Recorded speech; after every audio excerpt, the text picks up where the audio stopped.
सम्भाषणसन्देशसंस्कृतमासपत्रिकायां प्रकाशितानां बालकथानां ध्वनिप्रसारणम् इदं बालमोदिनी इति।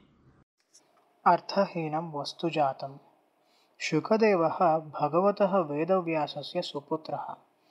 सः आबाल्यतः वैराग्यसम्पन्नः। वेदव्यासः शुकदेवम् आदिशत्। गुरोः अनुग्रहं विना ज्ञानोपलब्धिः अपूर्णा। अतः समित्पाणिः भूत्वा अधिकारसम्पन्नं गुरुम् अन्विद्य अध्ययनार्थं गच्छ। पाटलीपुत्रनगरस्य नृपतिः राजा जनकः आत्मज्ञानसम्पन्नः। सः त्वया सेवितव्यः। यथाकालं सः तुभ्यं ज्ञानं प्रयच्छेत् इति। पितुः वचनम् अनुसृत्य शुकदेवः पाटलीपुत्रम् अगच्छत्। जनकं नमस्कृतवान्। आगमनहेतुम् अकथयत् च। ज्ञानपिपासितं छात्रं दृष्ट्वा जनकः हृष्टः जातः। अतः प्रारब्धः शुकदेवस्य शिक्षाक्रमः। शुकदेवः आजन्मनः एव वैराग्यसम्पन्नः। अतः अल्पेन एव कालेन सः गुरोः अनुग्रहं प्राप्नोत्। एवम् अध्ययनं समाप्तम्। शुकदेवः प्रत्यागन्तुम् उद्युक्तः। सः गुरुं प्रणम्य अवदत्, गुरुवर्य, अहं भवते गुरुदक्षिणां दातुम् इच्छामि। किम् अर्पयितव्यम् इति भवान् कथयतु इति। जनकः अवदत्, वैराग्यसम्पन्नः शिष्यः भवान् मया लब्धः इति मे अहो भाग्यम्। एतस्मात् सम्पन्नतरः अन्यः लाभः कः स्यात्? अहं तृप्तः अस्मि, सन्तुष्टः अस्मि। सुखेन आमन्त्र्यस्व। कल्याणमस्तु ते इति। गुरोः वचनेन शुकदेवः सन्तुष्टः न अभवत्। सः पुनः सविनयं प्रार्थितवान्। दक्षिणासमर्पणं विना तृप्तिः न भविष्यति मम। अतः किं दातव्यम् इति वदतु भवान् इति।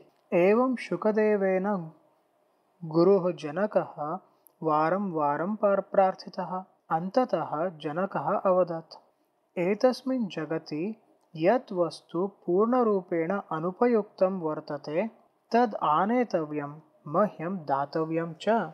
सा भवेत् मया अपेक्षिता गुरुदक्षिणा इति। शुकदेवः गुरोः आज्ञां प्रमाणं मान्यते। शीघ्रं हि सर्वथा अर्थहीनस्य वस्तुजातस्य अन्वेषणाय सः उद्युक्तः अभवत्। दीर्घकालं यावत् विचिन्त्य शुकदेवः अजानात् यत् अस्मिन् जगति विधिना निर्मितस्य वस्तुजातस्य अवश्यं का अपि उपयुक्तता वर्तते एव। पूर्णरूपेण अनुपयुक्तं वस्तु दुर्लभम् एव। पूर्वं शुकदेवः चिन्तयति स्म यत् मृत्तिका अर्थशून्या अस्ति इति। अतः सः मृत्तिकाखण्डम् उद्धृतवान्। तदा मृत्तिकाखण्डः अवदत्, अहं गृहनिर्माणाय भवामि। मत्तः सस्यानि वर्धन्ते।